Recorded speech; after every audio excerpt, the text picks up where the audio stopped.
Ladies and gentlemen, at this time, we want to welcome you to focus on Liberia.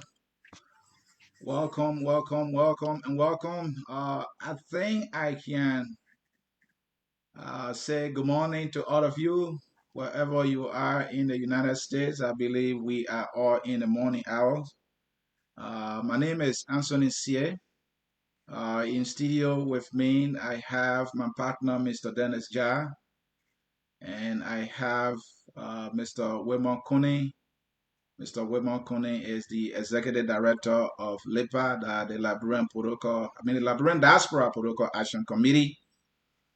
He is sitting down with us here today to discuss some practical steps to decentralization. But before we get to that, we will talk about LIPA a little bit, the appeals, and what that organization stands for. Again, I'm Anthony Dene is here. We want to welcome you to our broadcast. So, yes, we are talking decentralization in Liberia. Welcome, welcome, and welcome. As we always ask you, please hit that share button for us. Sometimes we share too much, and Facebook try to restrict us. So, give us that help and be with us because this conversation is about a governance model that can be of better help to us as a people, and that is why we are here. Welcome, welcome. Let me now welcome my partner, Mr. Dennis Jha. Mr. Jha, welcome. Good morning. Thank you, Mr. Sie. Mhm. We want to welcome all of you to our Saturday morning edition of Focus on Liberia.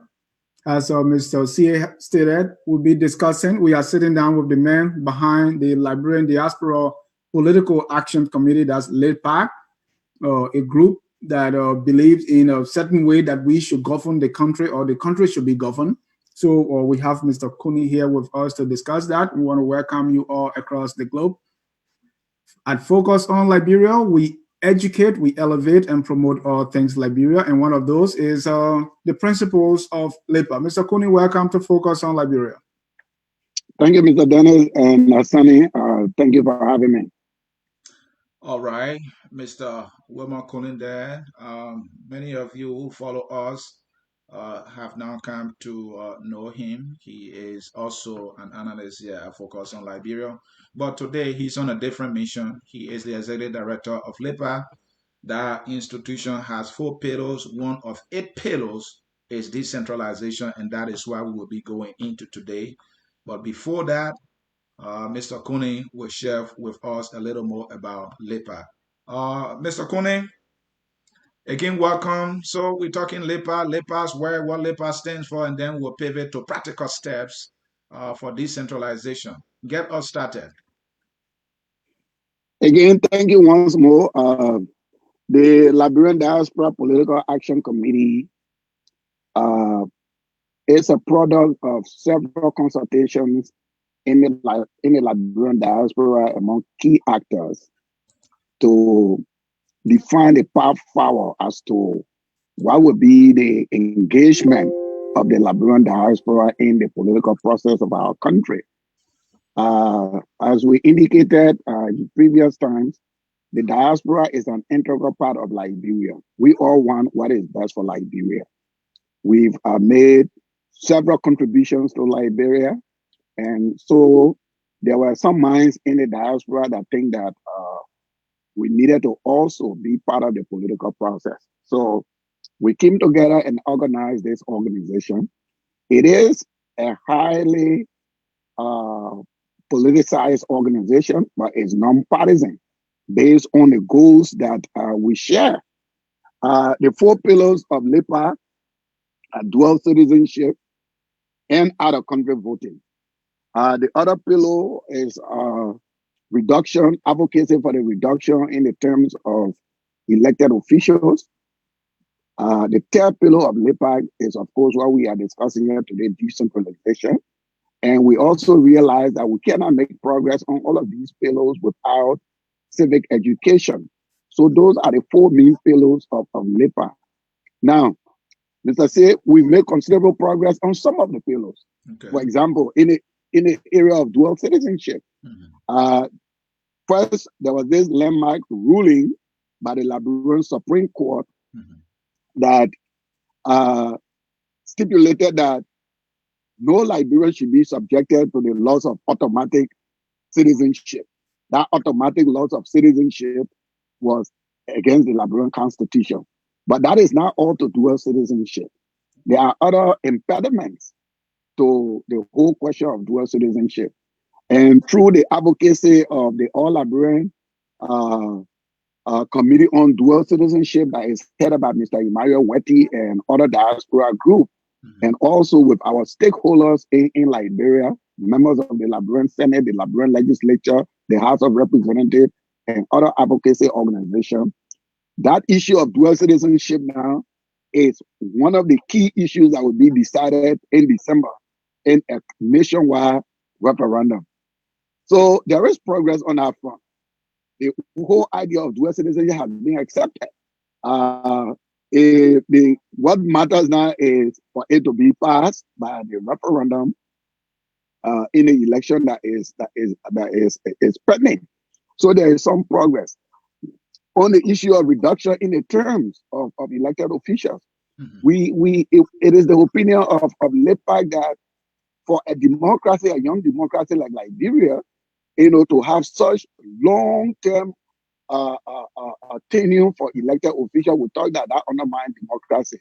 Again, we are happy to report that the issue of the reduction of elected officials is also heading for referendum. There is the proposal, the proposition to reduce the tenure of the president, to reduce the tenure of the senators and members of the House of Representatives. That proposition will also, the Liberian people will have an opportunity to vote on that proposition in the December midterm elections. So on those fronts, there is some progress. And of course, Mr. Kuni, what are the terms in that proposition that you just talked about for both, all the elected officials, president, senate, and the House of Representatives? What's the new term being proposed? According to the proposition, the term for the president will be reduced from 6 to 5 years. Okay. And the terms of members of the House of Representatives would be reduced also from 6 to 5 years. And the Senate faced a reduction of 2 years, 9 to 7 years. We thought that it should be more than that, but at least it is a step in the right direction. It is the first step in the right direction. So we've made progress on all of those.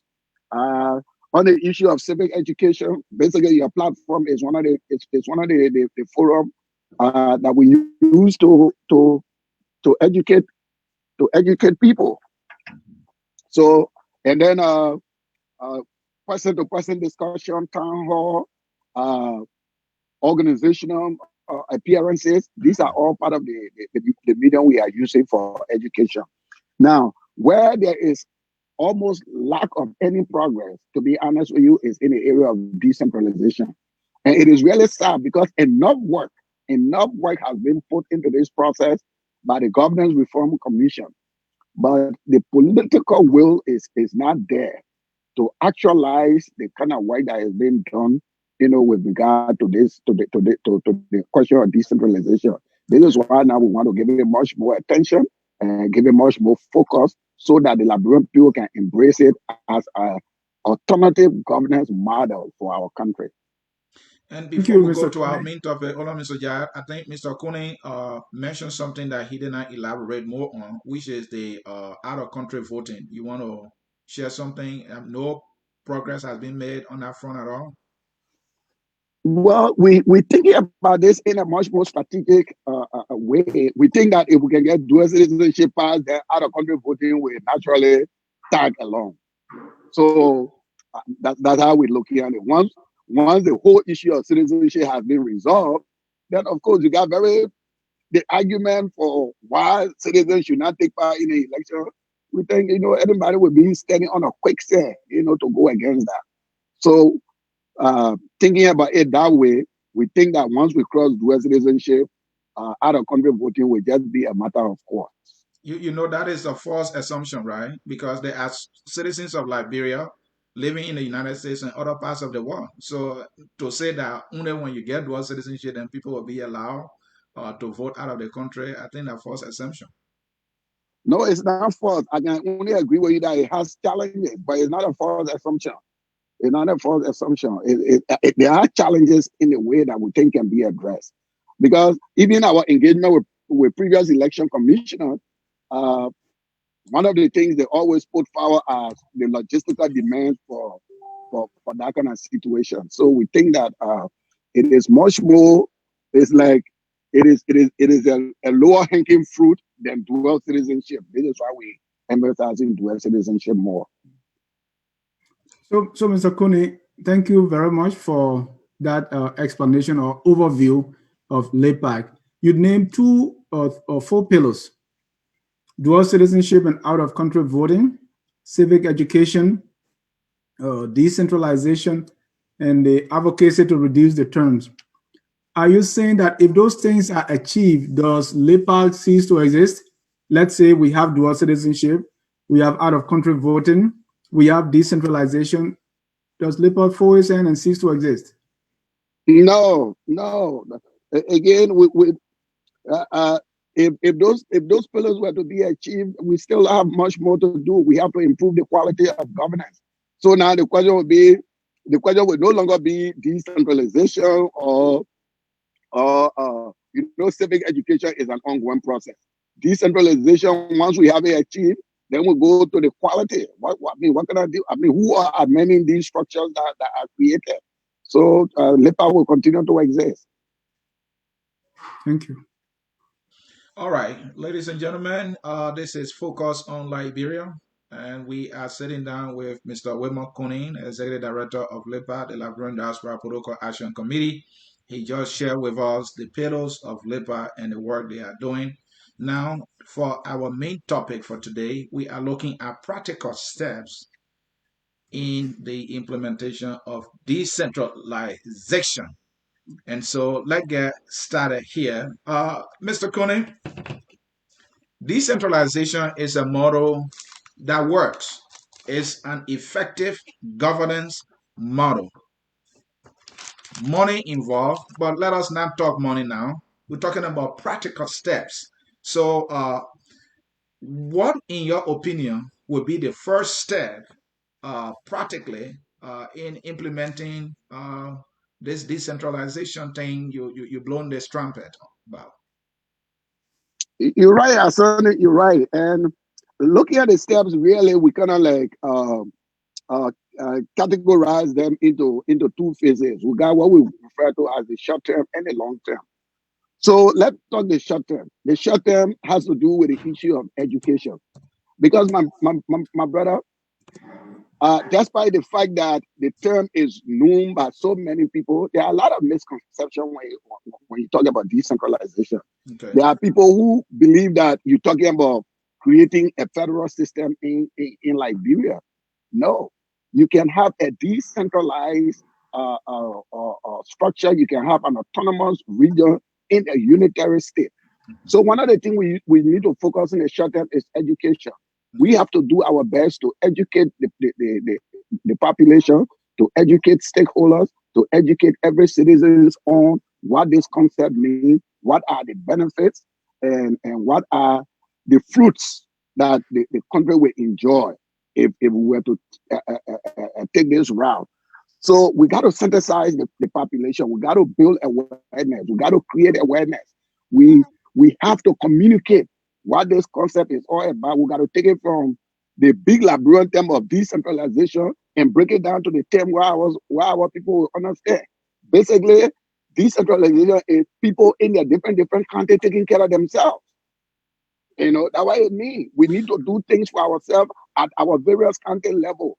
I don't have to go to Monrovia. I don't have to leave Maryland to go to Monrovia before I can see good school. I don't have to leave Vonjema to go to Monrovia before I see good hospital. I don't have to leave Riversport to go to Monrovia before I see light. I don't have to leave Bapulu to go to Monrovia before I see good road. I don't have to leave Zwedru to go to Monrovia before I see water running. So these are the kind of information we need to share. So basically, when we're talking about decentralization, we're talking about empowering people at the local community to provide services for themselves, services that improve their lives. All the good school in the country can be in one place. All the good hospital can be in one place. We That need is to fine. spread these services so that people can be able to benefit at where they are. That Basically, that is about fine. the whole So concept of this. Yeah. yeah, that is fine. Thank you for that. That is very interesting. But you talk about education, meaning creating the awareness and sensitizing the people, making the people to know this product of governance called decentralization. You are comfortably seated here in Philadelphia, and you are expecting the people in Dodwakin to understand what is decentralization. How do you get that done? Well, we will get it done by forming partnerships. So this is why LIDPAC is forming this network of partnership across Liberia Okay. to carry on this kind of education we're talking about. Civil society group, pro-democracy group, and religious organizations, tribal organizations, all of these people. Because mind you, what we're talking about here is at a local level. These are the beneficiaries. These will be the beneficiary of this process.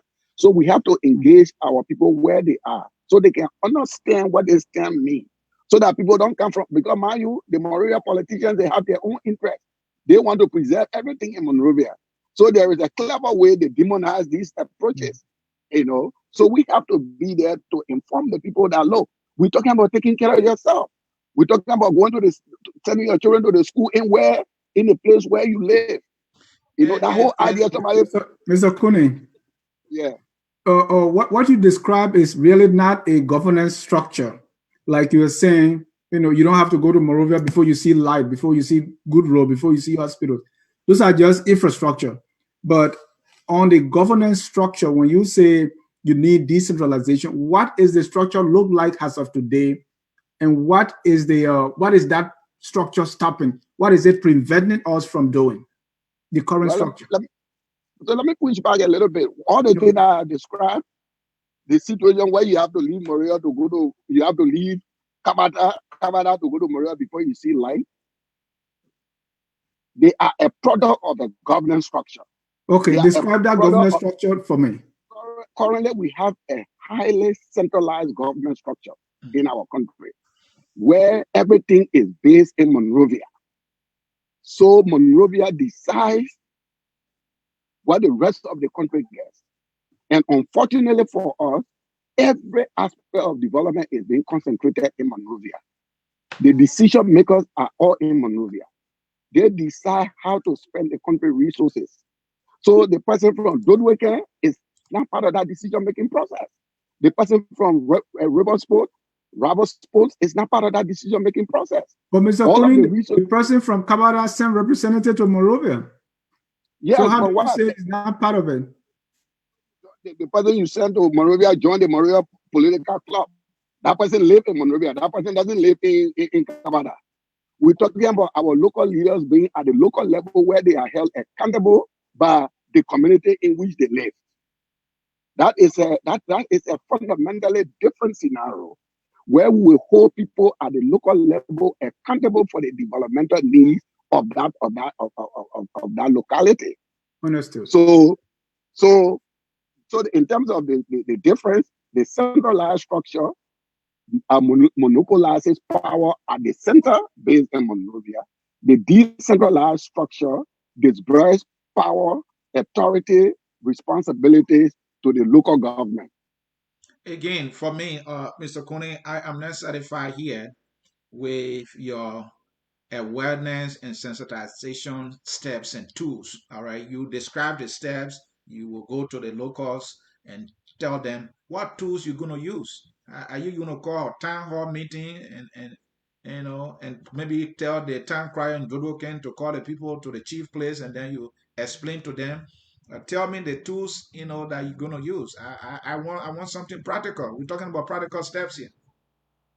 Yeah, but I mean, in a political process, one of the effective way of communication is town hall meetings, Okay. where you invite the community to a town hall to explain, what you mean. And of course, the door-to-door campaign too, don't underestimate that. The Okay. person-to-person interaction, don't underestimate that. The religious institutions that are in our community, the power that they have over our people. Many people in our community, they look at these institutions, as the institutions that give them the best information. So partnership with these institutions, a person-to-person contact, town hall meetings, all of these things help to create the kind of awareness that we're talking about that will lead to our people understanding this concept.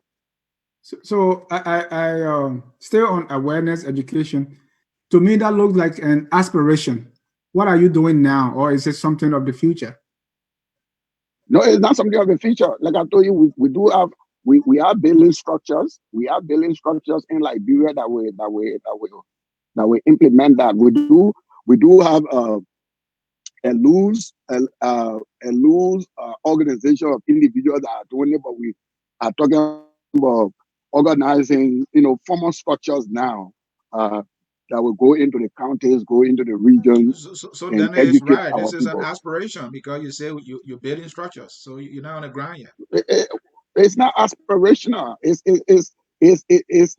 We're not aspiring to it. It's something that we want to do. I'm saying we are doing it now, but we are still trying to You're still solidify our using the effort. word you want to do, and then you say it's not aspirational.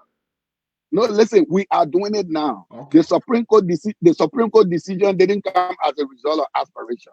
The dual citizenship decision didn't come because of aspiration. The reduction in the terms of the president of elected officials didn't come because of aspiration. All of those things came because of active participation, No, engagement we with are talking stakeholders. about decentralization in this case. This is what I'm saying. We do have individuals that are working on this thing, but we're talking about now formalizing structures in the various localities of our country that will implement some of these things that we're talking about, engaging our people directly, engaging educational institutions, religious institutions. So it's not aspirational. But the people in the people that you are engaging in their various localities are not the one to change the current structure, right? So what's your point going to the people? Do you want them to mount pressure on the legislators, or how? Why are you not going straight to the legislators that need to make these laws? The power of education, Dennis, if people are aware of their condition, they have the ability to take positive action to change the situation they are in. Okay. And like I indicated to you before, we have a situation where anything Maria doesn't like, Maria demonizes it.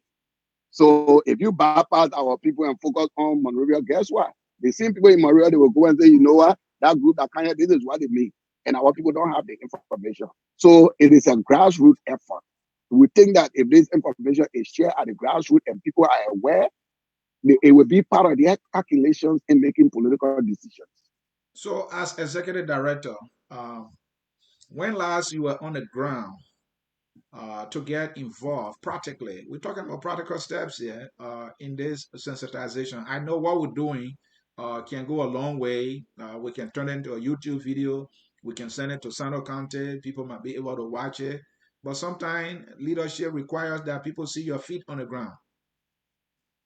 Well, one of the senior supporters of LIDPAC was in Monrovia in January Okay. to make a push on one of our pillars, dual citizenship. Mr. Imaya Weti was in Monrovia in January. Okay. I myself, I'm planning. I was to be in Liberia in March of this year, but we're in COVID situation now. But hopefully, we hope to go to Liberia prior to the elections if COVID permit, so that we can re-engage our partners on the ground on some of these issues. But despite our absence, we live in a global village. We are engaged we still are in contact with our partners on the ground. We are in partners with politicians. We're not anti-politicians. We want to recruit politicians into this process. Politicians who share our goal. This is why we're saying that LIPAC has political issues, but we are non-partisan. It doesn't matter what party you belong to. We are calling on all of the political leaders in our country to see the virtue of decentralization. We are calling on the current government to see the positive benefit of decentralization. We're calling on the President of the Republic of Liberia to make it a legislative item, just like he led the issue on dual citizenship, just like he led the issue on reduction in the terms of reduction in the terms of elected officials. We are calling on President Weah to again take leadership on this issue. I Thank you. mean, many times I hear the president lamenting about the situation that the people in Grand Crew faced when he was there, when he was a child. We want the president to know that that situation, the situations that he always referred to, are the product of the highly centralized government that has been in place from time to time. So we are calling on the president to join us. We are calling on politicians of all political parties to see decentralization as the next call for the Liberian people, so Thank you. that we can break down our power structure, help our people develop our country. Thank you. Folks in cyberspace, this is Focus on Liberia. It's Saturday, and we are sitting down here with Mr. Wilmon Cooney, Executive Director of LIDPAC, that the Liberian Diaspora Political Action Committee. I'm Anthony Sear with my partner, Dennis Ja, and we are discussing practical steps in implementing decentralization in Liberia. Decentralization is an effective governance model that has helped in other countries, and LIPA is saying that is the silver bullet. We just have to do it. Okay, we were talking about education, awareness, sensitization. Assuming when you shall have, you know, gain this sensitization, when you shall have succeeded with sensitization, what would be the next practical step in achieving this decentralization? Like I always say, we like to pay tribute to the work that has already been completed by the governance commission. But so pivot in addition to what the governance commission already done, we're going to capacity building. Okay. We're not advocating throwing responsibilities, delegating authorities to people who are not prepared. Mm-hmm. So first of all, you got to build capacity. All right. And capacity building is simply a measurable improvement, a measurable improvement in an organization's ability to fulfill its mission. So what we want to look, what the mission of the local government to effectively to provide services for people at the local level. So we got to build the capacity to achieve that. And under that, we got to develop the structures. What kind of structures will be put into place to achieve this mission? So we're talking about the county leadership. What kind of county leadership we're talking about? Currently, we have a highly centralized county leadership where we have the superintendent. Mm-hmm. But we have to develop design the county leadership. The superintendent, yes, of course. If you look at the Government Reform Commission, they talk about the CLA that's supposed to be elected. But since we're talking about short term, what we can do now, the president by executive order can create what we call, a local government monitoring committee in the county, that will monitor the activities of the superintendent, and then we're talking about, after that, we're talking about creating the structures that will provide these services in the county, an educational committee, a health committee, a housing committee, a road committee, electricity committee, water and sanitation committee. We need to create all of these structures in the county that will put the county in that position to provide these services. Then we got to train, because these structures are not going to operate by themselves. Mm-hmm. You need trained people that will man these structures. We need people that are versed in development planning. We need people that are versed in local government administration. We need people that are versed in program development. We need people that are versed in program implementation. We need people that are versed in program implementation. Mm-hmm. These are things we can do now. Nothing stops us. There is no constitutional rule that is stopping us from doing these things. We can do that now. All right. You just threw a laundry list out there. Let's go step by step. I like the definition you gave about capacity building. You must have a mission, you must have a goal. It is that training you provide to achieving that goal. Brilliant. And then you talk about the structures. You have the central county government from the superintendent down, and then the local structure there. So, in terms of the structures, how do you tool the structures other than what we have in order to have a clear cut structure or clear cut structures that you can now go further by carrying out training and building the capacity of individuals who will carry out or operate these or specific structures. So this is why I said currently what we have now, the current structure we have is the superintendent appointed by the president, answerable to the president. Fine. That's what we have. Yeah. Now we're talking about local government being answerable to the locality. So we can have the superintendent now, and we are calling for the appointment of a committee that will supervise the activities of the superintendent, that the superintendent will be accountable to. This committee maybe can comprise of individuals from the administrative district of the county. Okay. If the county has 4 administrative districts, you take one person from each administrative district, you put them to that oversight committee. And the superintendent, these are short-term measures because the appointment of the superintendent is constitutional.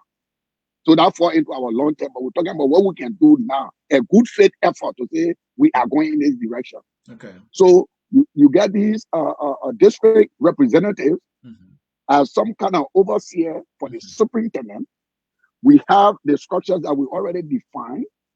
We have people trained for these structures. We build the infrastructure, and then we move on from there with the hope that maybe in the next 2-3 years, we'll cross that other threshold where now we will go to amendment of the constitution that will allow for election of these people. But in the meantime, we have this structure. The president can do that now. I know Dennis want to come in, but let me ask this. I like what you just gave me. So let's say in my county of Grand Cru, we have, let's say, 7 districts. So of the 7 districts, you will have a representative each to be on like maybe the county governing council. And these are representatives of each district who will debate what should be the county priority. And maybe if allocation for, let's say, budgeting, they will debate, no, this one should go here and this is why. And then a participatory decision is made. That way the people feel part of it, they feel represented. Is that what you're saying? Exactly. And the beauty of it, those people from the district, they know exactly what is needed in their district because they live there. Okay. They know what impact their life there. So we can have that now. It would not be elected, but why we say the president can appoint that kind of oversight committee. The governors commission call for what they call CLA, County Legislative Assembly, that's supposed to be elected. Right. But like I said, we're not there now. We're talking about what we can do now. So get a representative of these people from the district. The superintendent should be accountable to those people, to that body, to implement the programs, the development programs of the county in these areas that we've identified: education, health, water, sanitation, housing, road, electricity, education. Dennis. Those are short-term things we can do. Yeah, I mean, why I'm so quiet is these are all beautiful things, and maybe this is the 99th time I'm hearing about decentralization. I just posted a link on the on the show now that give the same thing. It's entitled the Liberia Decentralization Support Program, and this was a program. The start date is April 2013 to April 2018. That program supposed to support decentralization. So what that tells me, from the good governance standpoint and this program standpoint, decentralization has always been on the lips of Liberians for the past maybe 12 years. But how many Liberians know about it? Maybe exactly. And let me read for you even the money that have been pumped into that. Do that. Okay, for 2017. You said give $514,873. I wish you have sent me that for me to put on the screen. Right. I sent it to you in the email. Okay. 2017 UNDP 200,000. 2017 Sweden 2,000 some dollars. EU 255,000. Then 2015 UNDP 279,000, and the money goes on and on and on. So the estimated end date is supposed to be December 2018. What has been achieved on decentralization? Where did that money go, and what are you going to do differently, Mr. Kone? Thank you, Mr. Dennis, for those figures. Look, this is one of the disturbing thing in our country. I mean, if you were to poll the developmental assistant I want to Liberia over the last 12 years, you will really think that we have some kind of blood sucking in that country that's sucking everything. You give the statistics of what people have done to for decentralization.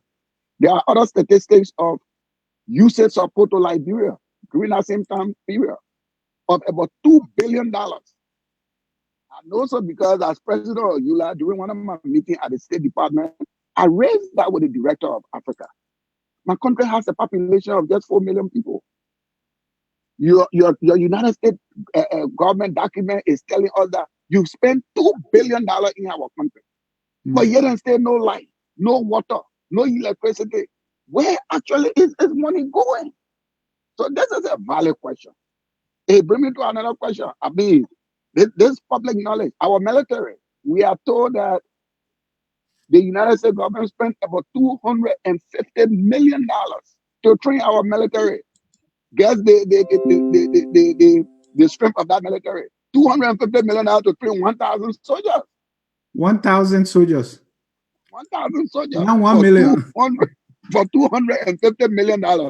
Trust me, you give me $25 million, my Nigerian brothers and ECOWAS will train a 40,000 man army for Liberia. But these are the kind of things that go in a country need. How this money get used, whether it actually reach our people, whether it didn't reach our people, this is the point.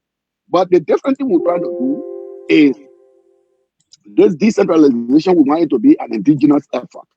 We think we can achieve it on our own through the education we're talking about, through the demand of our people, and through budgetary reallocation. We will allocate it from our own budget. You know, we will explain that later on. So we're not even talking about going out Swedish people to teach us it, going out UNDP. We already know it. This is something that we already know. We need no foreign assistance for this thing. We need to do it by ourselves. So if you ask me what is the difference, we're bringing the local energy to it, the indigenous energy into it, and we're not relying on these some of these international assistance. Some may be genuine, some may be true, but some may be funny. Sweden spent 2 million 2017.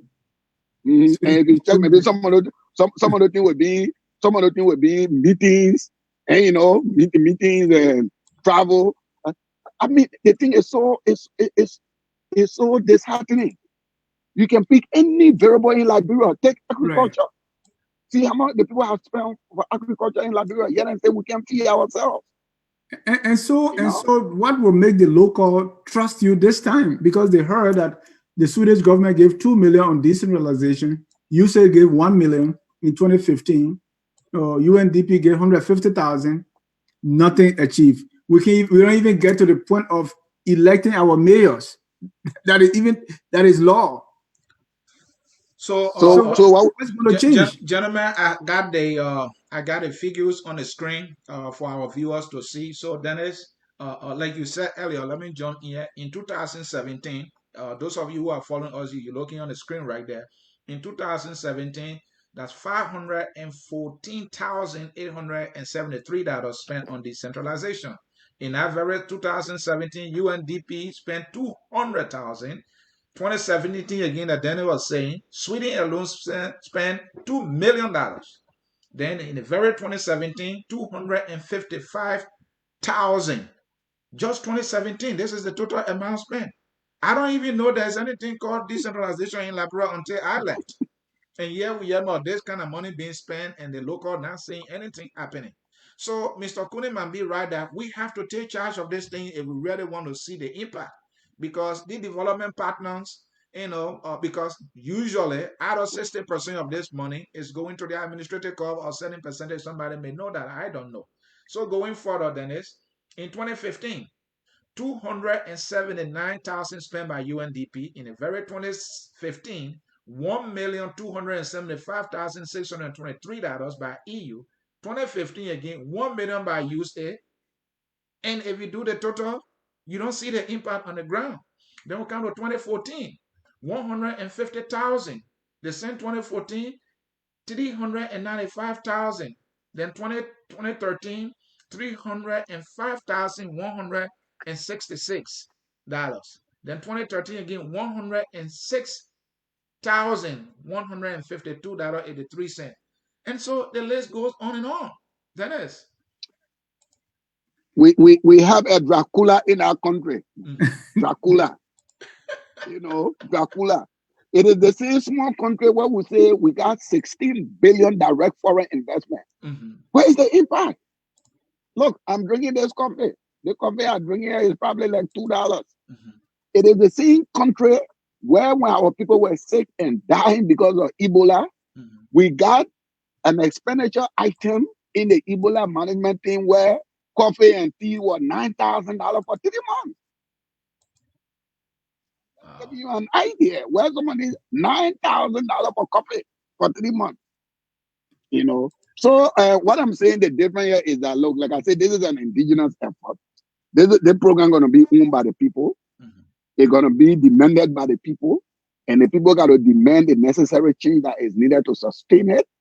We think we have the budgetary means to sustain it. Mm-hmm. We just need to develop the structures, Mm-hmm. create transparency and accountability institutions that will put the locality on the footing for them to implement the goals of decentralization, so that our country can look a little bit better. I want a Liberia where really I will go to any other part of Liberia and have the same level of comfort. It can't just be one place. Let us reject that. All right. It can't just be Monrovia. All right, ladies and gentlemen, you are watching Focus on Liberia. It's Saturday, and we are sitting down here with Mr. Wilman Kone, Executive Director of LIDPAC. That's the Liberian Diaspora Political Action Committee. This group is proposing suggesting one Liberia to implement a governing model called decentralization. And we were talking about how it can be of much help to our country other than what we have right now. And now we are discussing practical steps in implementing decentralization. So, Mr. Kunin, let's continue. Don't forget, you threw a laundry list out there. Mr. Sunni, mm-hmm. Hold on. We got some callers on the line. Just let me remind you. Okay. And, all right. And what I want to even say before that, you were talking about the biggest practical steps. Mm-hmm. Just look in Monrovia now. Look at the school system, or just the government school. Mm-hmm. Somebody in Nuclear Town will leave D12 right there and go to Totma High in Cinco, because the two of them are not the same. They are like night and day between them. Can we have just one curriculum? But let's leave it like that and go to our callers. Who we got, Mr. Sunni? You had on the calls from there. Okay, let me see. Mm-hmm. Dave Ja.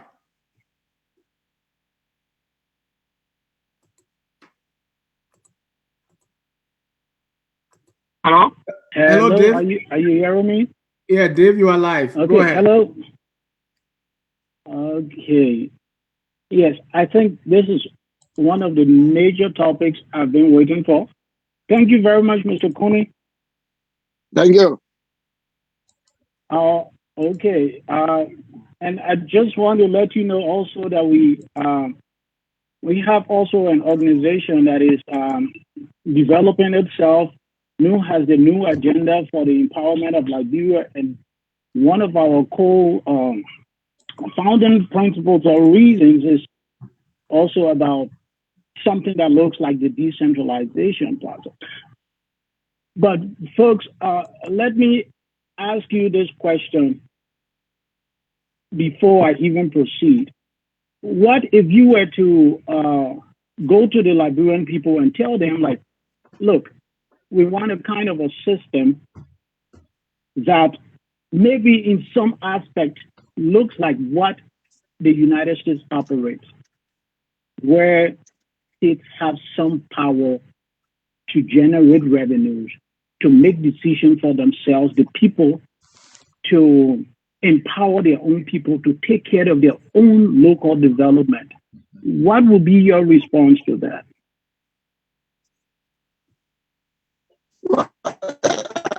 It's all, What would that feel like?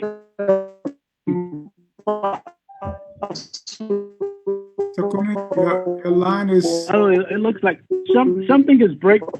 Something Yeah, is it's Mr. breaking. Cooney's line. The line is breaking, but okay. This is But okay. It's all part and parcel of. So no, Mr. Cooney, hold on. Your line is bad. So let Dave continue to speak. So hold on until your line gets better. Okay, let me continue. Mm-hmm. Okay. My next thing I want people to also think about is, what do we all agree that Monrovia is overcrowded? Yes. And the reason Monrovia is overcrowded is because that's where everything is centralized. Okay. So if Monrovia is overcrowded and decision is just concentrated in Monrovia, and decision about Liberia governing is just made by a handful of people, even if possible by just one individual, the president, that he controls everything and dishes it out to the rest of the counties at his own will and pleasure. Do you think if Liberians are aware of that, they will appreciate such a form of governance structure? So there is a lot that Liberians can gain by they themselves taking control of their own leadership, taking control of the governing process of their own counties, of their own regions. And that can be done. I heard Mr. Cooney talking about, training the manpower and all of that. That's great. But you don't need too much of a manpower for all of that. And why you don't need that is because if you focus on the rest of the county, that is going to even spread the people that are responsible for governing in the other counties. You don't need all of those people that are crowded in Monrovia just to make decisions for everybody. They can be spread into those various counties. And it will help empower the people. It will help with the development process. Dave? Those things that need to happen. Yes, sir. Yeah, I don't mean to cut you off. I don't mean to cut you off. Your points you're making. I'm so passionate about this topic. But I can tell. Maybe focus on Liberia will bring you in. So from your organization and you need to bring now Eli in. Mm-hmm. Yes. Okay. And hopefully maybe we can also collaborate with Mr. Cooney as well, so that we can get this thing moving. I'm so surprised that Liberia still is governed the way it is governed. Right.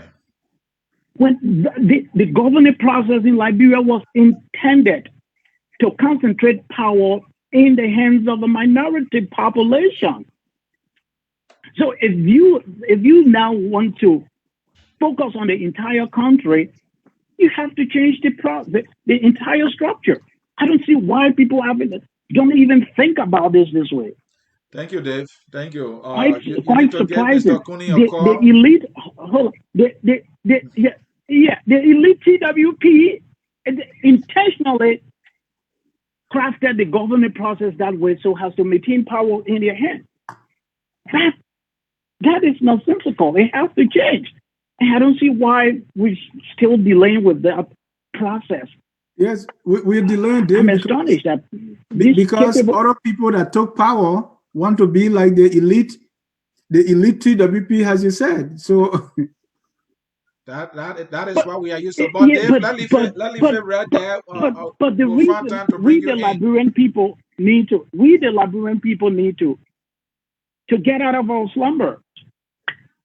Okay, folks. Dave, thank you so much. Thank you so much. Give Cooney a call. Maybe you guys can collaborate. Yeah. Send you guys share similar goals for Liberia. Thank you for calling in. Mr. Cooney, respond, then we can bring in Mr. Amos Josh. Well, all the points the brother made, they are completely valid. There's nothing I can add. The current governance structure is broken. Mm-hmm. We have to change it. I keep saying the people that enjoy the current system will not do anything to change it. They will pay lip service to it. Look, the thing about it, sometimes the thing that get you a little bit agitated on this thing is that the very Monrovia contributes nothing. They contribute nothing to the country's budget as compared to other capital cities. I was reading just last night, Accra alone contribute $3 billion. $3 billion in revenue to the budget of Ghana. What does Monrovia contribute to our national budget? So all the points the brother made are valid, and this is why I'm saying we need to educate our people. We need to organize. Change only come to people who advocate for it, those who demand it. That's the only way change will come. Thank you. Let's bring in Mr. Amos Josh. Yes, thank you, Dennis, and to Mr. Coney. Let me first start about this. The situation in Liberia face today, I hate for people to start shifting blame on one group of people.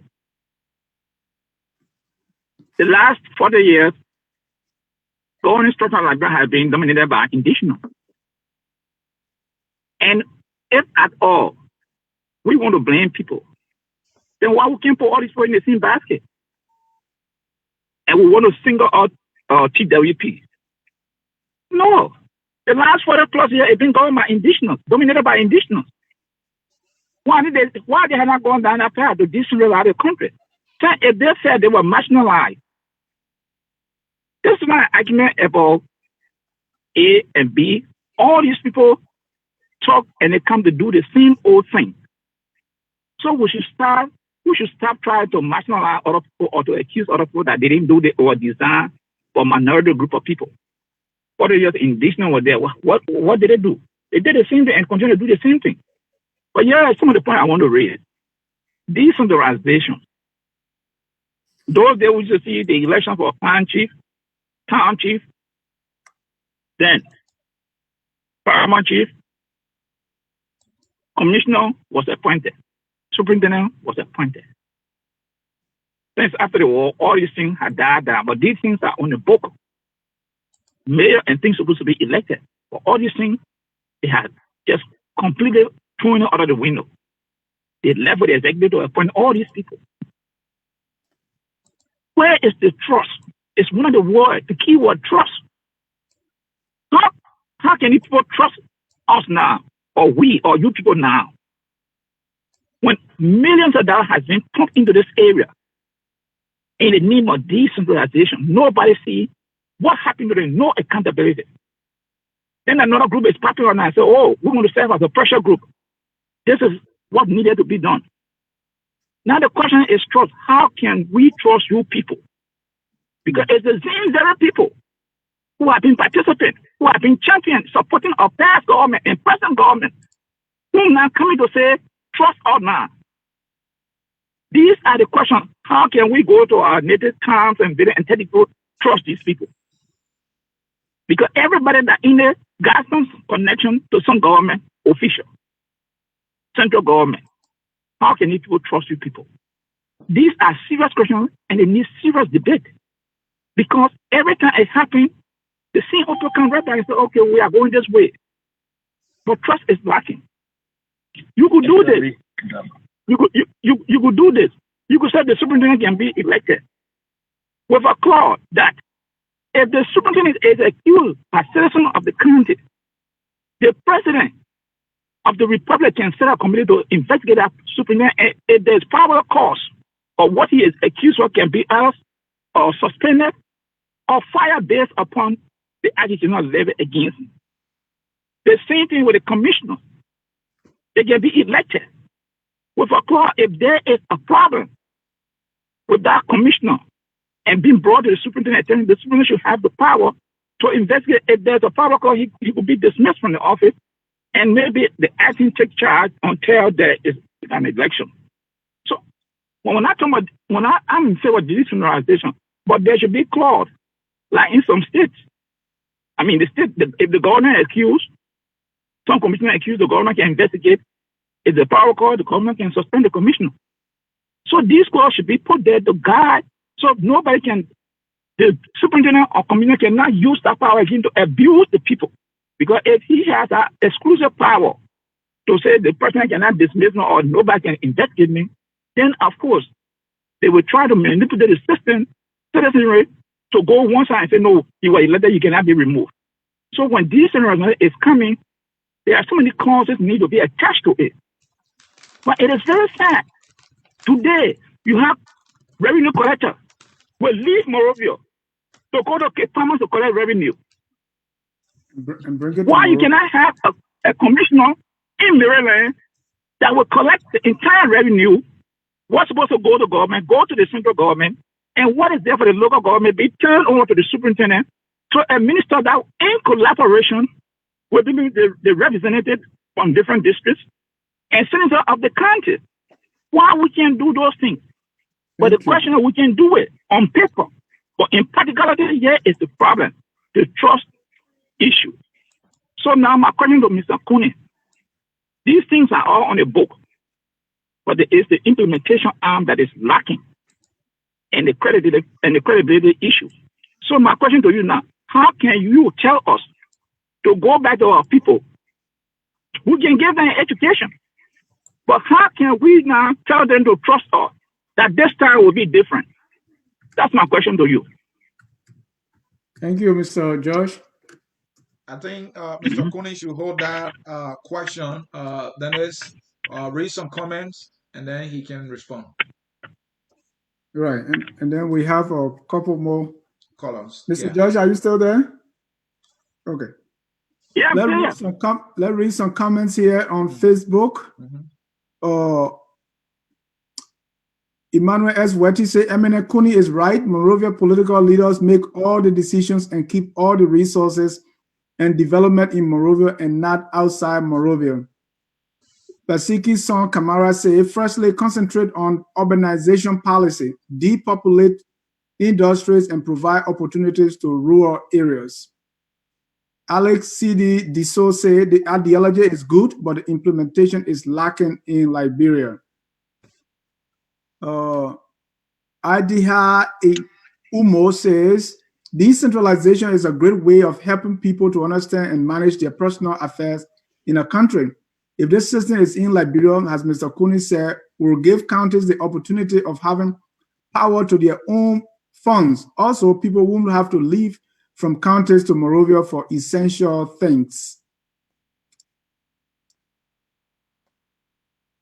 Danny Dua Phillips said, President Weah did propose those issues more than a year ago. Jawon Jha said, the issue you are discussing about is within the powers of our lawmakers. Danny also said, opening Liberian citizenship to all races would be a great leap in opening Liberia up for more development, in my opinion. Those are a few of your comments. Thank you. And Mr. Cooney, you just listened to Emma George. And anything you pick up from all participants are muted and they can unmute themselves. Mr. Cooney. Yeah, I want to thank the participant for their beautiful comments. I mean, everything that they point to has real meaning to this course. The issue of credibility is very important. And at this point, it's not so much about blaming, and this is why, we continue to talk about the centralized structure, because everybody has benefited from that centralized structure. Like the previous caller said, that structure being in place, and everybody coming and benefiting from it. So for us, it's not a blame thing. What we see is that structure is broken. It is wrong. We need to change it. In terms of the trust and the credibility that they talk about, it's important. But we have to do this ourselves.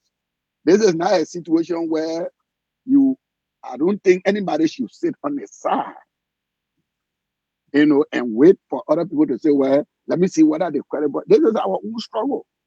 This is about our people. This is about people. So political systems are built. Trust is important, but the way we build institutions is what deliver. Is what deliver.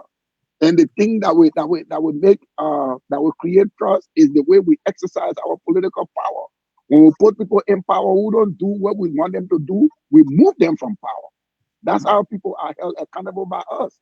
I mean, any promise of personal trust and things, it really has no place in the political process. But accountability is what matters. Whether I trust you or not, is there a process through which I can hold you accountable? That's what matters.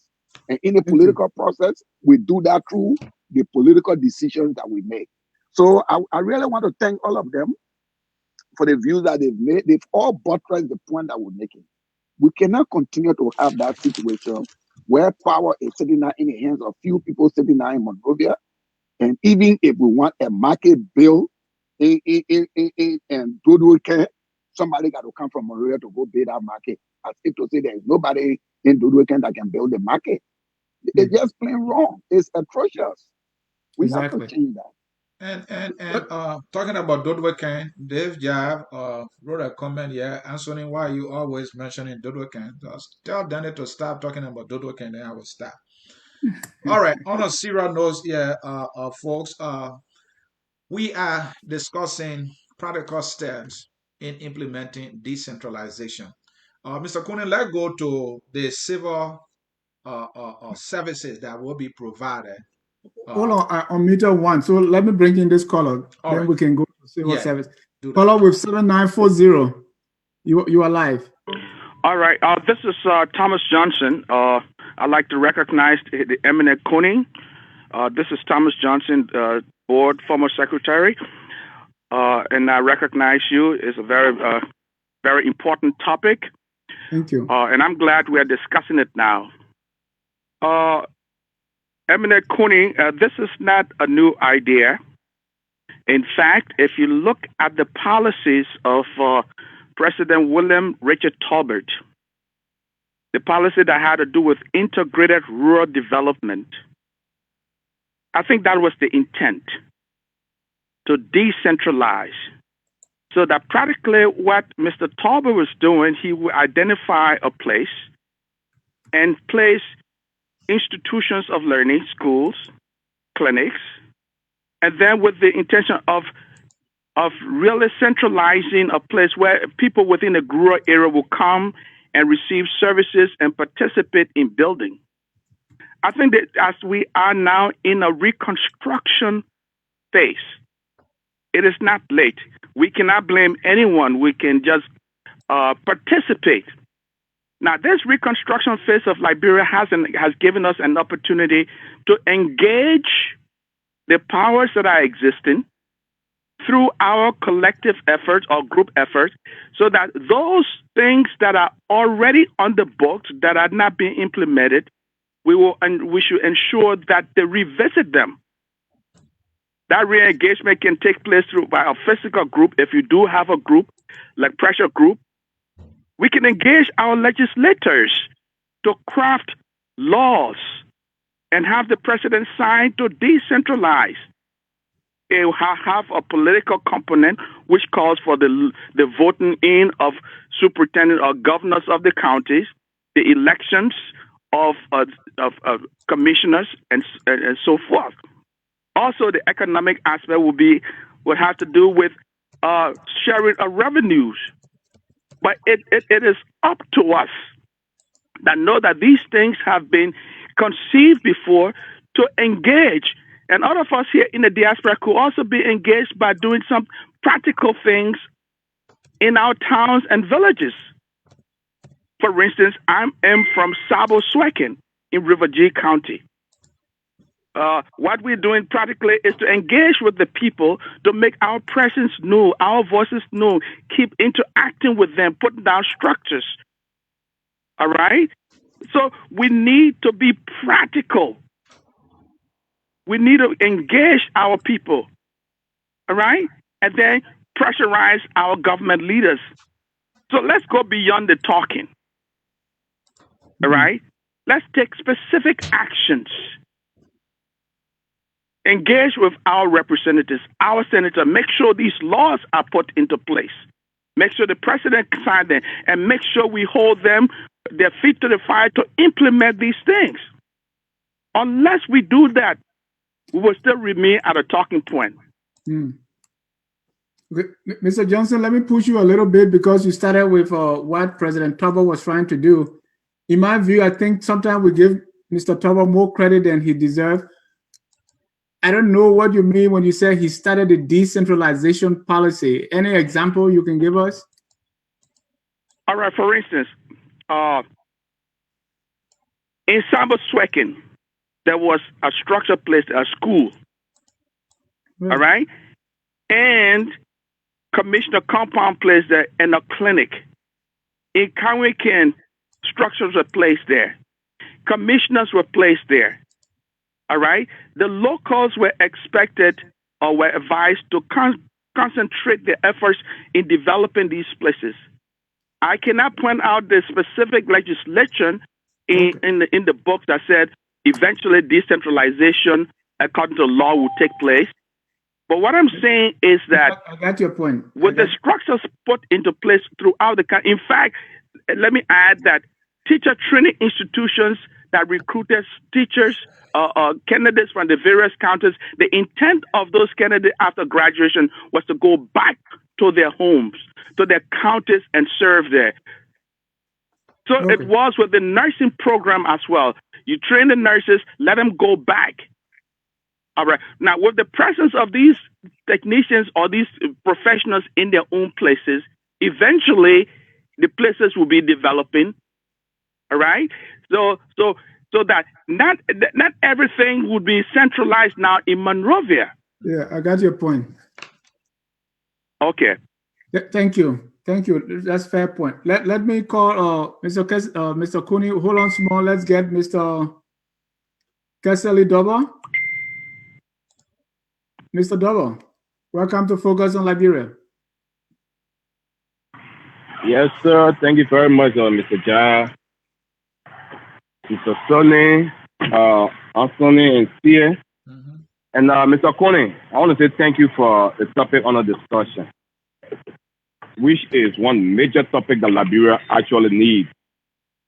This is one thing that my very self have been in favor of for a very long time, and I wish it had been done long since ago. You know, this centralization for me in Liberia is good, and it's going to help the country in a long way. You know, it's going to help the people to be able to manage their own resources. Every time you have your resources taken from your county and then you come to central government and you want something from central government, you have to come and literally beg them for your own thing that they took from you, you know, which in my mind, it is not good. But if we are to push this idea of decentralization further, the message of pushing it further is one thing. The message will make it good for us, and the message could also dent the whole thing. Like Mr. Sonny is always saying, sometimes you bring a kind of a good message forward, but then when you start putting this too much American Liberian thing, American Liberian situation in it, spoil the whole thing. Liberia has been solely, almost entirely taken over by indigenous Liberians since the 80s. And you can tell me how many years now. So that message of American Liberians, I think we should put it under the window. You go to the legislature, it's being headed by Liberians almost entirely. You go to the executive, it's almost being headed by Liberia entirely. The judiciary was mixed, you know. Mr. Sonny, if you leave the country now for the level of time you live in this country and you go back home, Mr. Coney rather, and you go back home, that message you are preaching today will haunt you. So let's push this decentralization. Let's make the message to look good and decent and presented to the people, and throw aside this too much American Liberian thing, please. Our days of fighting this American Liberian to indigenous war is dead. Yes, sir. Who's bringing this American Liberian thing? You keep repeating it. No, because Mr. Cooney is always saying that thing. He's always using that every time, not just on this particular one, but every time when it has to do with this identical topic, he's always talking about this American Liberian thing, which in my mind, it is not the right message. Let's put that message aside. Let's start blaming other people because we are all responsible for what happened in Liberia. Everything that happened, we should be held accountable for it, and let's start blaming people, and let's push a message and make Liberia better. Thank you, Mr. Daba. Let's go to you, Mr. Kuni, before we can bring in the rest of the callers. Let me make a quick clarification here. I think the brother may have misunderstood me. There has been no point in my presentation ever on the show, even as an analyst, that have made mention of American Liberia. So I think maybe you always say class. You always classify it as a class. You always put it in the meaning of class. You don't say American Liberian, but you say the class. I said Monrovia politicians.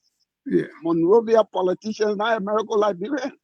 And if you listen to follow-up questions of representatives being elected from the counties that go to Monrovia, I've always put them in a class of Monrovia politicians. These are politicians that reside in Monrovia.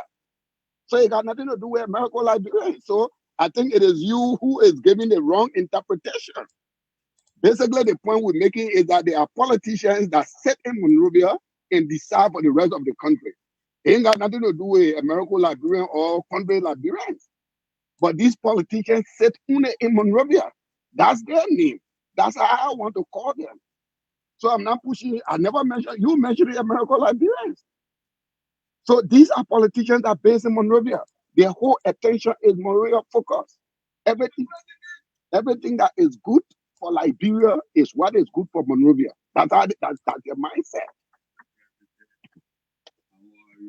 All right. That's what's good for them. Oh, so no, this clarification is very important because I think the brother has mischaracterized my position here. I have never, either in my public utterances, Facebook utterances, used American Liberia. But Monrovia politician is a valid description of the kind of political system that is in Liberia. And I'm not going to apologize for that terminology. All right. Let me read some comments here because there are some sharp comments here that I want to read quickly. Okay.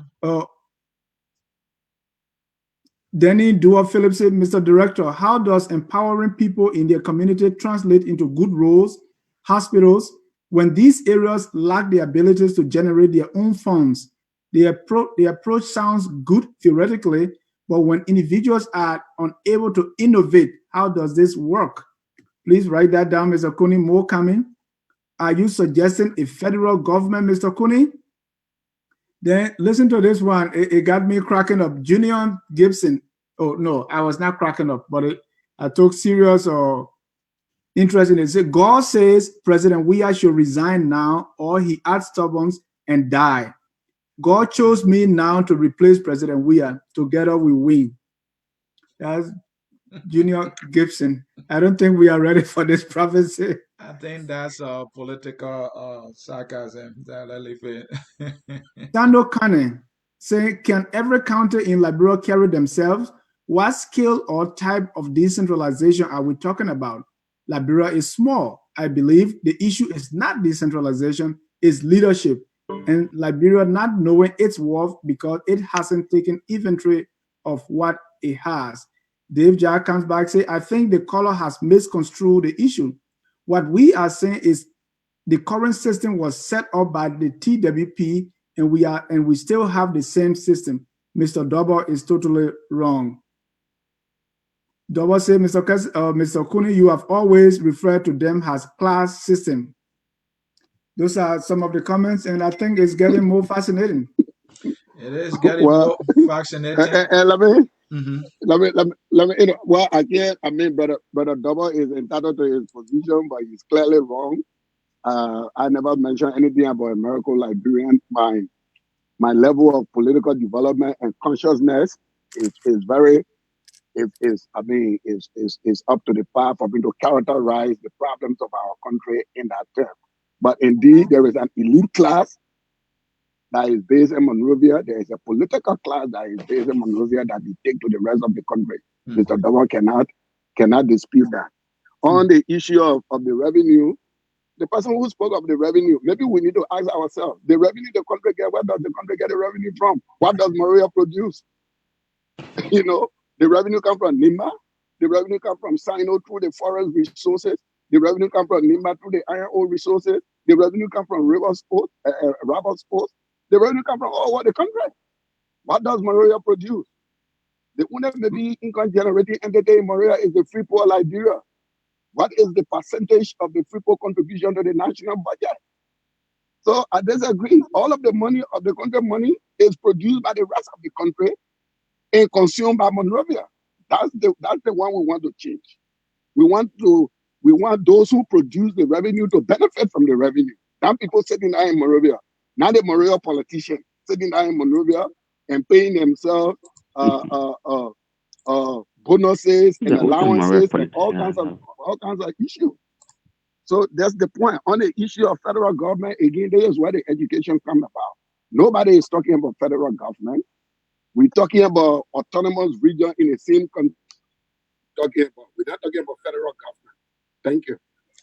All right, Mr. Ja, let's bring in this caller from my state of Minnesota. Caller with phone number ending in You never know. 6737. Quickly to the issue here. Yes, sir. Hello, sir. How are you? I'm doing well. Are you calling from Minnesota? Where are you calling from? Yes, sir. I'm the one. Danny Dua Phillips. How are you? Yeah, this is a very interesting topic. Mm-hmm.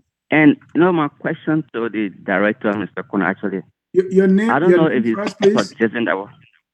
My name is my name is Danny Phillips.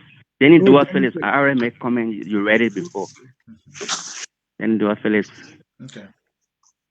You got it? Yeah, go ahead, sir. Phillips.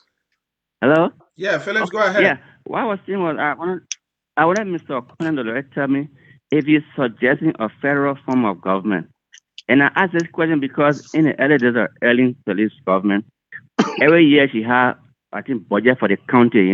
Every year they have some, I don't know how to call it, but some money for the county that Development goes to Fund. Individual in the county to this. Can you hear me? Development Fund. Yeah, county development fund.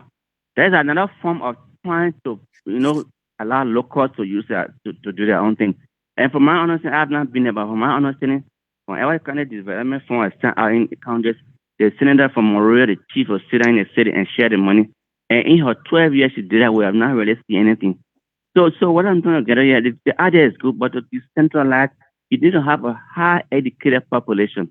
That people can have engineers everywhere. They can have who can do their own thing everywhere. And he complained about Moria politicians. Of course, Moria is where we have all the most educated people in Liberia sitting. They have the decide, and they are from all parts of Liberia.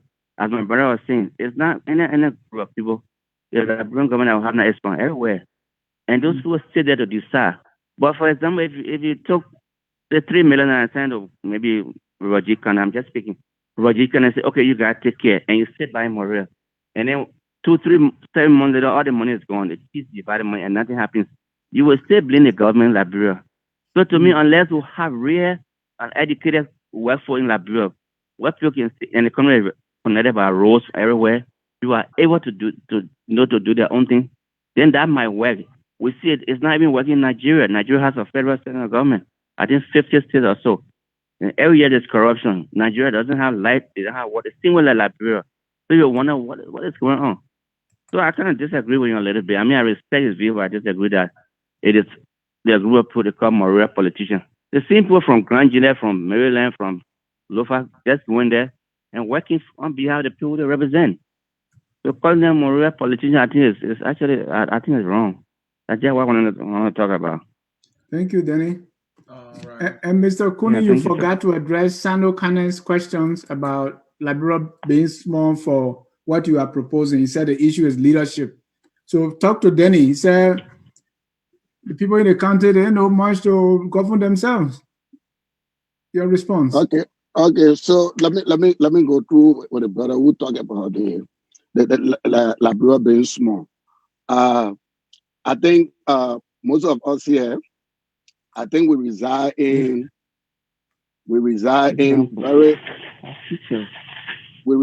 localities that are much more smaller than some of the counties in Liberia. We reside in localities that are even much smaller than some of the counties in Liberia. But yet and still, these localities are providing direct services to their people. They are generating their own revenues. They're providing educational services to their people. They're providing health services to their people. They're providing sanitation services to their people. So we refuse to accept that a county as big as Nimba or Lofa or Sano, any of our counties, pick any one of them, that we cannot build the capacity for that county to provide education for their own people. You need somebody from Monrovia to go and decide how the people in the county should educate their children. We reject that premise. It doesn't have to do with the size of the country. That whole ideology is just wrong. We believe that the people in Maryland County, with the right structure in place, with the right kind of infrastructure, the right kind of system in place, the people in Maryland are more than qualified to educate their own children. We don't need anybody from Monrovia to go and tell the people in Maryland or Lofa or Nimba how to educate their children. Now, on the issue of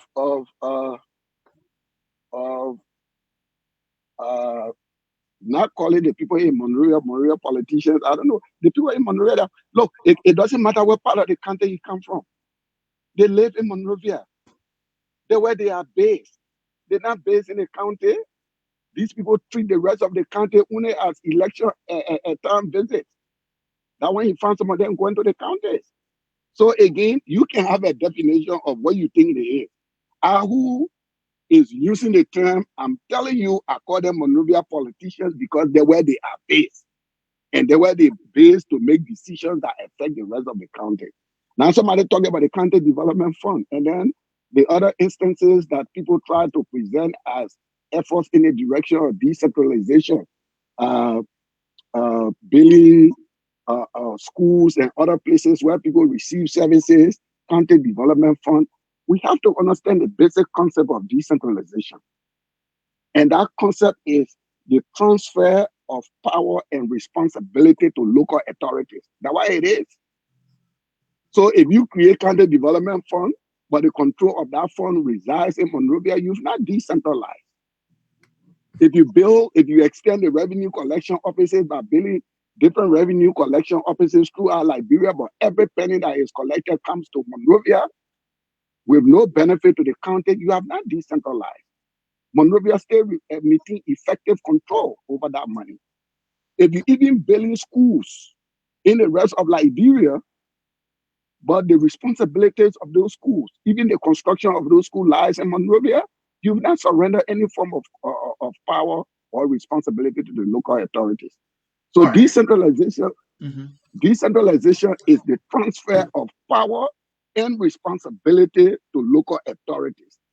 It is not that ceremonial implementation of projects where Monrovia still maintain that power. So we want people to get that clear. All right. Thank you, Mr. Conan. Thank you for making that, ladies and gentlemen. And yes, you are watching Focus on Liberia. We are discussing practical steps toward the implementation of decentralization in Liberia. Decentralization is an effective governance model that Liberia, Mr. Conan is saying, should pick up so that the people can be able to participate in their governance. So, Mr. Conan, let's go to the final components. We're talking about the services now. With decentralized government, let's say every country has its own local government. The way I want us to discuss the final component is economic structures. Because the schools you were talking about, the hospitals that should be in there, even if we want to talk about electricity and water, first, you must have the money to provide these services. So explain to us from LIDPAC's perspective, how do you put economic structures into place to sustain this decentralization you are talking about? Great. That's a wonderful question. So we've gone through all the steps. We have everything set in place. We've defined our structures. We've set up the infrastructure for both accountability, transparency. We've set into place all of the fiscal management policies. how all of these decisions gonna everything is in place. In the short term, what we think can be done right now is that the national budget of the Republic of Liberia be allocated in a way on the basis of county. Certain percentage of that national budget be allocated to the counties. And from LIDPAC's position, we are saying 20% of the budget right now as we speak. 20% of the budget should be allocated to the rest of the counties in support of the services that we talk about. So our current budget averages about $500 million. So what we are saying today, let the national government allocate about 20% of that $500 million, which I think, if my calculation is correct, comes to about $100 million. And that $100 million can be distributed in this way. The fact that you are a county, each county receive a black amount of $5 million. Because we are a county, that carries us to $75 million. The rest of the $25 million is divided to the counties on the basis of population differential. Because all the counties don't have the same population. Nimba County is populated than Sino County. Lofa County is populated than River G County. So there are population differentials. So plus or minus, some counties may end up with like $8 million a year, $6 million a year, $5 million a year to go in support of these projects we're talking about. Education, health, housing, electricity, water, and things. Now, imagine for a moment, if, say, take Lima County. For the people of Lima County in a six-year, right now we have 6-year presidential term. If $48 million could be used in Lima County in support of these things. Not only that you will see development, but you will see the things that some of our callers are talking about. You will see the brains. You will see the brains, the brains of Nibayans that in Monrovia retreating to their counties to be part of this new structure. That's how we talk about the decongestion of Monrovia. You will find people, every county with the people that in Monrovia, that sitting now in Monrovia, they will return to their local regions because now there are not only responsibilities, but there are financial opportunities in those counties. And that's where the competition for development begins. River G County, $6 million in River G County in support of education, water, this and that. That's how you distribute, you disperse development in the county. And when you can you imagine banking institutions will start going into those counties.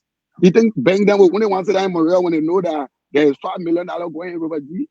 If new banks are not created, even banks that in Monrovia will start establishing their branches in those counties because they will be the financial institutions in those counties. Or maybe Dennis Jack can start a private bank now start in his Greenville, own Sano bank. County. And guess what? Because $10 million is going to Sano County every year. You think it is only the banks that will be going, but businesses will start establishing their branches in those counties because the people that are going to provide education, they're not just going to, they will go buy food to eat. Businesses will start going. So this is a whole concept that will put our country on a path to development. Let's stop all these excuses that, we got to be educated before, we got to be, at what point we will be educated? We're 172 years old. We must take another 172 years old to get some kind of education before we can do these things that are very clear, very apparent, that will help our people. We don't. So right now, you talk about right now, that's what we can do. Allocate $100 million in the next budget to the counties after we have met all of the requirements. Right. Then as we go forward in the long term, we're now talking about the revenue creation, revenue generation. How do we share the revenue? How if this county generate this revenue, how do we share it? And how do we provide a kind of coordination for revenue collection, revenue generation? But right now, if we have the will, $100 million go to the counties in the next budgetary cycle if the conditions that we discussed earlier are met. We will not talk about shortfall, but let me bring a caller on the line. He's not able to get in on the number there, so he's called my line. Call your name, where you calling from. Hey, Dennis, are you talking to me? Yes, go ahead. Your name and where you calling from. Oh, this is Sando Carney calling from Atlanta. Sando, you are live. Mr. Kuni, can you hear him? Yeah. Okay, go ahead, Sando. Yeah, Mr. Conan, is that his name? Yeah, Mr. Conan, thank you so much for, giving a lot of good insights on the way that our country can move forward. But what you just said, I was just listening to you, what you just said is actually not decentralization. It's basically just allocating resources strategically based on population and based on the production of the counties. So I think I just posted a comment that if Liberia first do an analysis and do an inventory of the resources they have, right? We will be talking about waterways, we're talking about fish in the sea, we're talking about gold, we're talking about diamond, we're talking about every natural resources, timber. If Liberia takes an inventory of that, do an analysis and value itself, right? From that, Liberia will see that, okay, this county has this amount of resources, right? And this county has the potential to generate this amount of income for the country. So basically, what you just spoke about, Mr. Coney, your last information is perfect.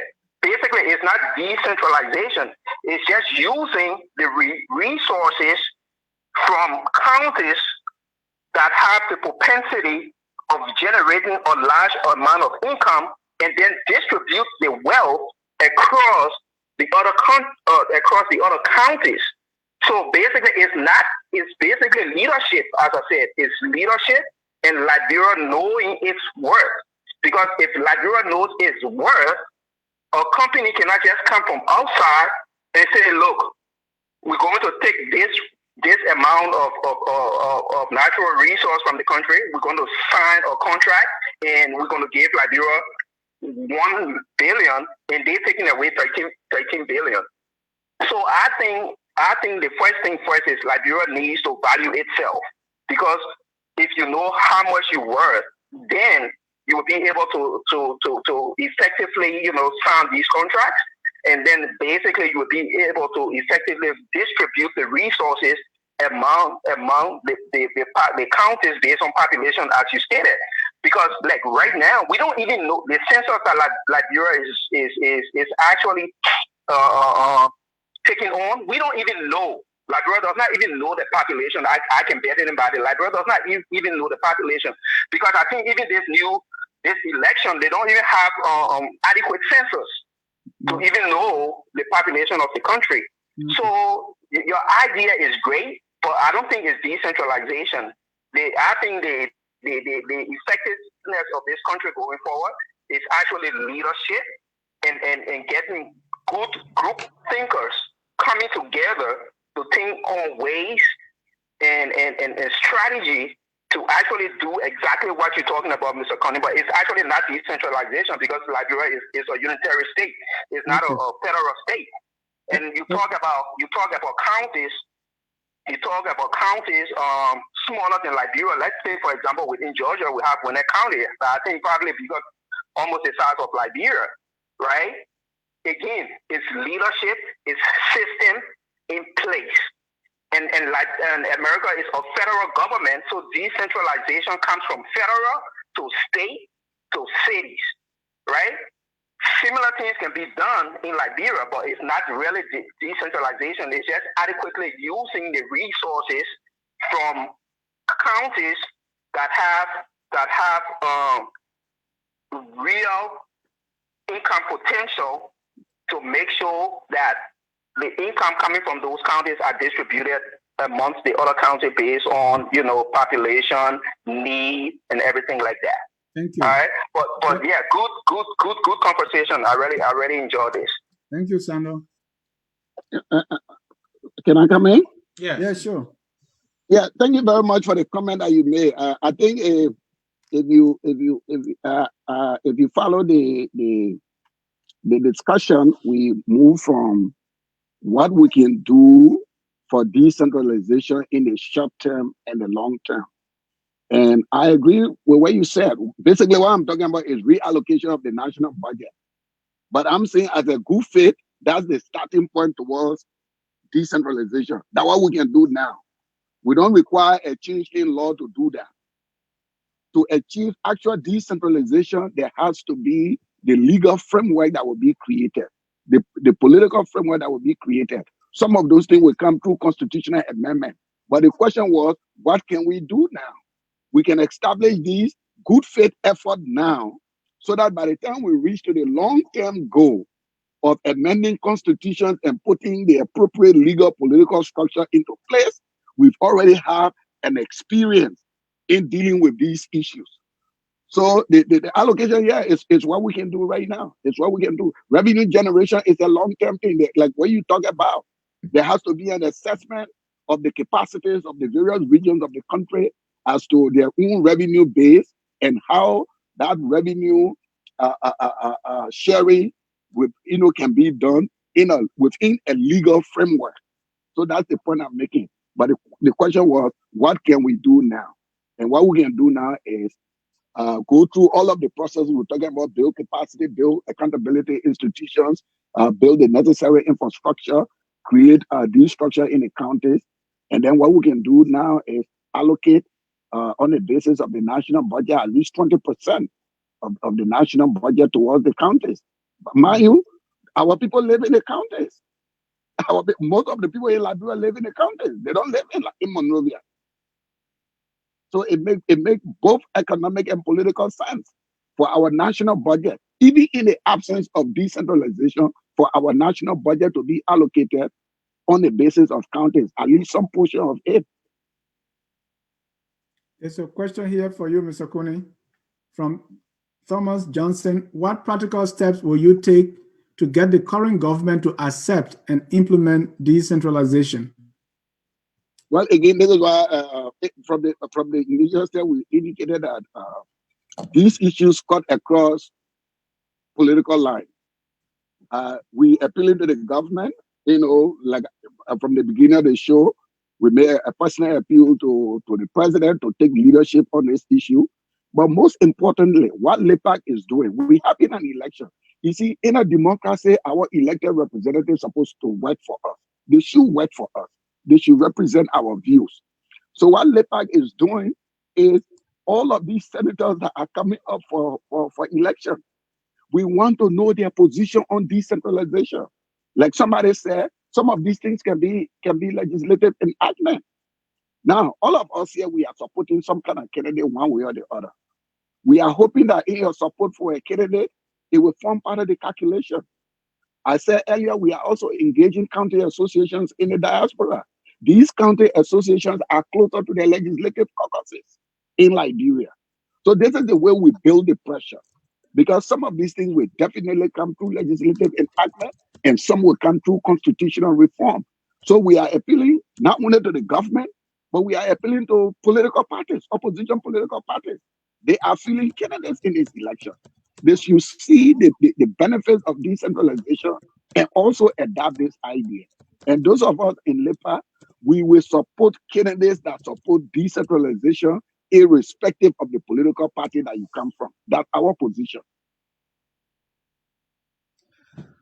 All right, ladies and gentlemen, I think we are coming to the end of this broadcast. We have been discussing practical steps toward decentralization, and we will now say to you, thank you for following our broadcast here. Those of you who wrote comments, those of you who called, we value your participation and your contribution to the show. Decentralization is a topic that we will continue to talk about, especially with LIDPAC and other institutions that believe in this governance model for Liberia. We here are focused on Liberia. That is what we do. We find all the people, and together with them, we educate, we elevate, and promote all things Liberia. Liberia being that common denominator. It is our responsibility to make it better. We love it. we can love it more by making it beautiful. Kunin wants to see that beautiful city on that hill called Liberia. This is why he's here, and he is making his contribution. Dennis from Dodo Coin also wants to see that Liberia that he can be more proud of. I'm not saying he's not proud of this one, but he wants to be able to go to that refrigerator and grab that bottle of cold water. He wants to see electricity, even in Dodo Coin. That's all he wants. And that's the Liberia he's dreaming about. You want to know the Liberia I'm dreaming about? The one that I can go to Southtown and switch on that light and be able to watch CNN. Or that I can be able to watch Focus on Liberia live on the TV. That is the Liberia we are talking about. On that note, folks in cyberspace, we want to remind you that coronavirus is still here. Keep safe. But Mr. Koenig, we will get your parting statement here. And we want you to close with how this effort of decentralization, with emphasis being placed on governance in the counties, enhance our overall national development. Close us with that. Absolutely, thank you for the time, and I want to say a big thank you to FOL for bringing to our people these kind of discussions that elevate our understanding of political issues in our country. I want to appeal to all Liberians in the diaspora and Liberians at home to join the effort led by LIDPAC for us to work towards a change in governance model in our country. As we've all debated here and as we provided information here, decentralization is a model in which there is mass participation in the political process, not only during election time, but at every other time, where the people are closer to those that govern them, where the people can easily hold accountable those that govern them. So I think we need to focus on this issue. The development of we have to believe that the development of Liberia should not be only in one place. Every aspect of Liberia, every area in Liberia need to be developed. And people need to benefit from services throughout the Republic of Liberia. It doesn't matter what part of Liberia you live. And this is the core of decentralization. Now, we're calling on our compatriots to join us in this effort, because advocacy is money. You can't advocate only with the mouth. There are politicians that are going for elections. We'll be deciding, we'll be engaging these politicians to see those who subscribe to our philosophy.